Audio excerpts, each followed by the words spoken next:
Hey guys, here to talk a little bit about the championship game, what's going on there. Talk a little bit about the season that just the regular season that just ended. First, I want to thank everybody on the Team Red for sticking with it. For those of you that did, great job. For those of you that had health issues or injuries, sorry, you guys, your season went down like that. So let's start with the state of the league and the direction the league's going, and how things got a little shaky during the season. It's not a bleak outlook for this league. This league has been around, before I got started. It's gonna be around after I'm done. I was a little worried until we named Stefan the commissioner. That changed a lot of the everything that had to do with the league, my perception of the direction. And then captains started taking everything way more seriously. They started getting involved and making sure that their players were sitting when they weren't. When they were acting a certain way. They were, Anthony Acho stepped up. Nate always is always there. Justin, disciplined his own players. Lance just always keeps his players in check. So it's not something that he did extra. It's just something that he always does. And then we had players like Mohawk and Timmy that really stepped up and showed me that the league's heading to. In the right direction, and it's going to be around for many years. Love all you guys. I hope you all look to the examples that I pointed out, and try to be better people to the league, and put the league ahead of your own personal personal selves. So next season, I'm excited to see who the next captain is, who my replacement's going to be, what they actually accomplish, and what they bring to the league, the new dynamic, replacing a dinosaur with someone that can actually play, and coach. Commissioner Steph, great job this year. Great job putting championship stuff together. Tomorrow should be a fucking kick-ass day. The better team's gonna win. They always do. Rookie of the year. I'm gonna go through what happened throughout the year and name some people. Give out a little bit of some AT awards. They're unofficial. They're just my own personal fucking opinions. So if you don't like them, that's an F, and that's a U, and that's an I don't give a fuck. And you can appeal these to the commissioner. That's what he's there for. Commissioner of the year, I'm gonna go with Stefan. Rookie of the year, you got to go with Donnie Japaya. He's been phenomenal. He's been locked down. He's probably leading the league in interceptions. He's just doing it all. Most improved player, and this is kind of a weird one. It's not really. You guys are probably scratching your heads on this one, but. Most improved player, in my opinion, is Derek Babby. He's taken his game from a very high level to a extra high level, and he came back from an injury, a very serious injury, and is really showing the league what a prototype, old school smash mouth CFL player, a throwback CFL player, is like. Toughest guys, you got to go with Nick Hermes and Dylan. It was kind of a toss-up between the two, so I figured I'd mention both. Dylan's played on one leg for the past 4 or 5 years, and he's still dominating, and it's amazing. Sportsman of the year, I'm going to give that to Pierre Bacall. My man shows up week in and week out, picks people up after he smashes them to the ground. He's a gentle giant that'll, crush your head in if you challenge him. But he's always a class act. Never says a word. when he gets beat, he takes it like a man. When he beats somebody up, he picks them back up. You're a class act, Big P. Best teammate of the year, I would say Mark Hajar is the absolute best teammate. He brings water every week. He brings Gatorade every week. He's on the sidelines. He's coaching everybody up. He's always talking. He's videotaping shit. He's on top of everything. To me, he's the best teammate you could ever ask for. Coach of the year, you got to go with Nate Karumi. He's what he's done as far as coaching the guys up. I'm gonna put a little asterisk next to his name. It's and throw Chris in there a little bit too. But if Nate wasn't coaching or picking Chris, then, and that's probably a GM move, but he makes himself look good by picking Chris. But I'll tell you, Nate knows how to get his team ready, knows how to fire guys up, knows how to keep guys in line. No nonsense guy. He throws on the cleats and gets it done. So Nate, congrats on that. GM of the year has to be Anthony Atcho.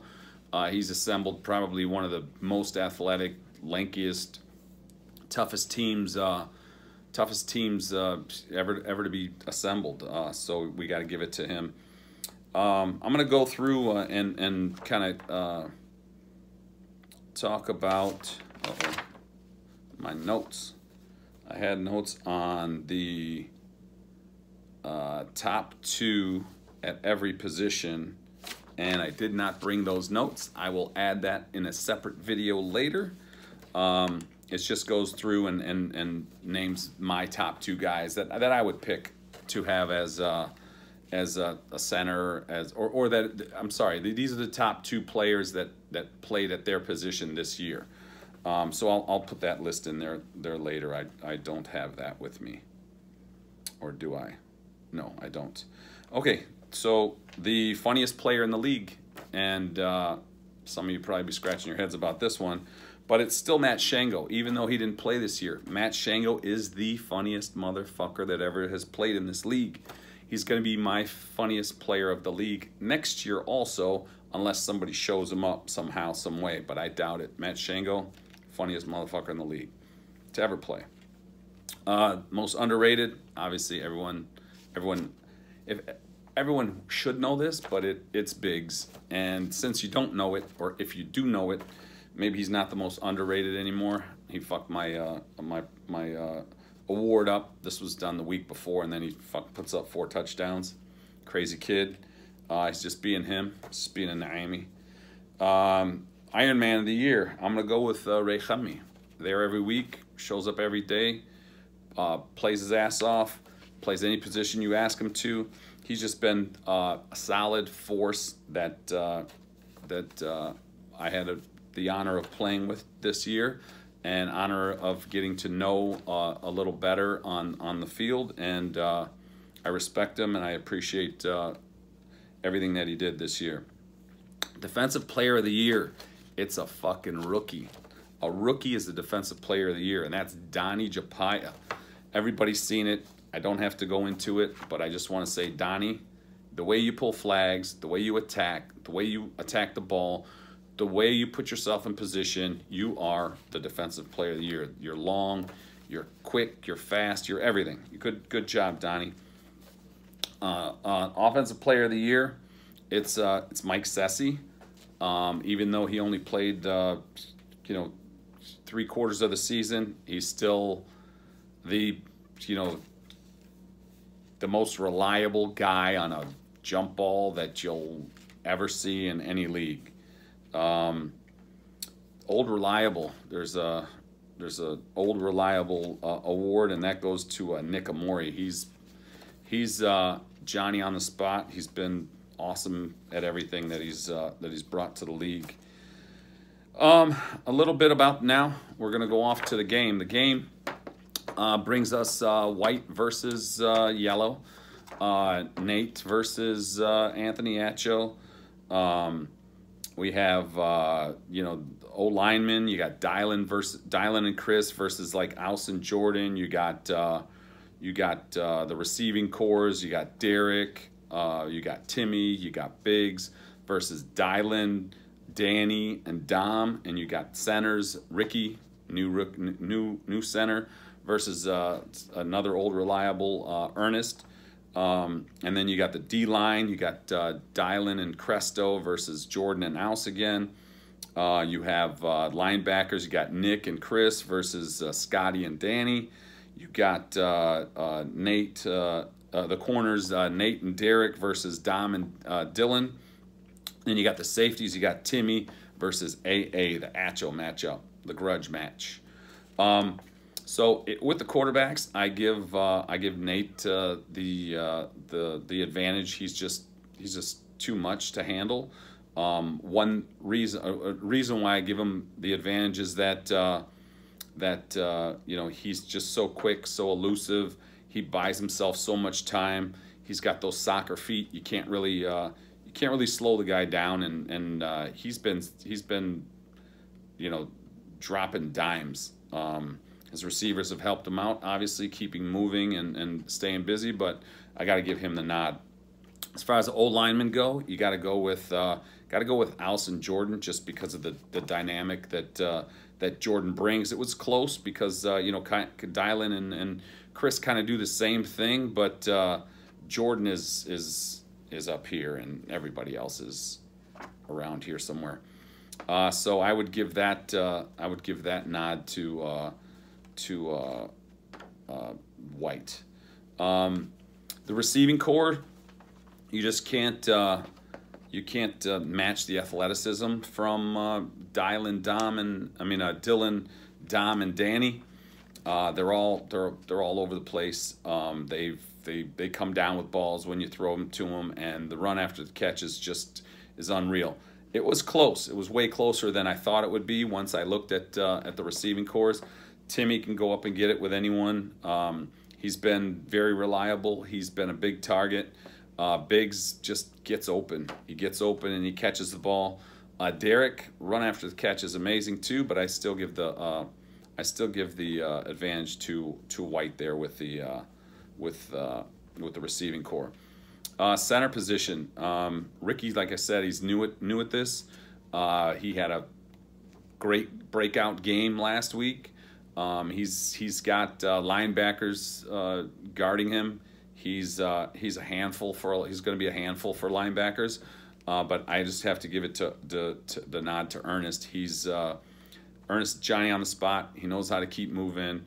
He's got huge hands. He catches everything. He goes up and gets it. And he's been doing it for so long, and he's been doing it so well for so long. I got to give the nod there to Yellow. Defensive lineman, Dylan and Cresto versus Jordan and Ouse, and this is going to surprise you guys, but I have to give the advantage to Yellow on this one. Cresto is all over the place. Dylan can push through anyone and wear anybody down. So you know, not to sell Jordan or Ouse short. You know, Ouse has got a motor, and Jordan, of course, everybody knows that his feet just don't stop. He's constantly attacking the quarterback. He's never out of the play. But Dylan collapses the pocket. Dylan crushes everything. Dylan demands double teams, and they're chasing Anthony Acho. Jordan and Ouse are chasing Nate, and that's what helped with making the decision to give Yellow the nod, the advantage at the D lineman position, just because it's just too hard to catch that little Mexican. So next are the linebacking cores. You got Chris and Nick versus Scotty and Danny. I'm gonna give the nod to Yellow again there. Scotty just you know, he's great. He's running the defense. He's calling the defense. It's his first year doing it. You know, he wasn't healthy last year. He's not in the best shape of his life, and you know, he's at a little bit of a disadvantage compared to someone like Nick, because Nick's been carrying those extra, you know, 10 pounds for, you know, 15 years now, so he knows how to handle them. you know, he's just Johnny on the spot. And Chris is just so smart out there, and he's always in position. And just him and Nick communicating and putting everybody in position, calling out plays, and just understanding what the offense is doing. I got to give the nod to yellow there. Corners, there's Nate and Derek versus Dom and Dylan. I'm going to give the nod to yellow there. Yellow has a definite advantage just because Nate covers half the field, and then the rest of the team has to cover the other half. So it's playing 6 on 4 or something like that. Some kind of advantage because Nate's covering 3 or 4 guys by himself, whoever comes in his zone, and then the rest is you know, taken care of by the other 6 guys or whatever. Then we have Dom and Dylan. You know, they're super athletic, super fast. Dylan is probably you know, one of the better players. Problem is he doesn't focus all the time. Dom, superb athlete, can break anything up. Still bites a little bit on things, but his recovery speed is phenomenal. So I'm not really worried about him. But I still go with Derek and Nate on that. At safety, you got Anthony Acho versus Timmy. I go with Anthony there, only because Nate gets in Timmy's area and breaks shit up before Timmy gets a chance. It's not fair, but that's just what Nate does. So those are the advantages, disadvantages that I give on those positions. I'm going to say my prediction for the game. My prediction for the game is 28-19 yellow. I think yellow just has too much in Nate, and I think that if white gets down, it's going to be a big problem. I think they might turn on each other. I hope that's not the case. I want to see a good, hard-fought, classy game that's one for the ages. I think we should see that, and it should be great. The MVPs, I think Nate's going to win the MVP, but like he usually does, he'll give it to one of his teammates. He is the difference maker. He's the all-world guy right now. Again, I wish everybody the best of luck. I hope there are no injuries. I hope everyone wins with class and loses with class. Show the world that you know, the Chaldean Football League, the CFL, is the greatest league in the world. Hope Joey Famia can make a cameo there. He's been injured. Alec, Anthony Acho doesn't know your last name, but that doesn't matter. You're still part of the team, and if you guys win, you will be drinking out of the trophy, whether he knows your last name or not. Paul Kajbu, you know, you're a rock. You've always been there. Marvin Yeldu, get well soon. Who else didn't I mention? That's it. Everybody else got a little mention, got a little bit of video time. I just want to say thank you to everybody in the league. This has been a great season.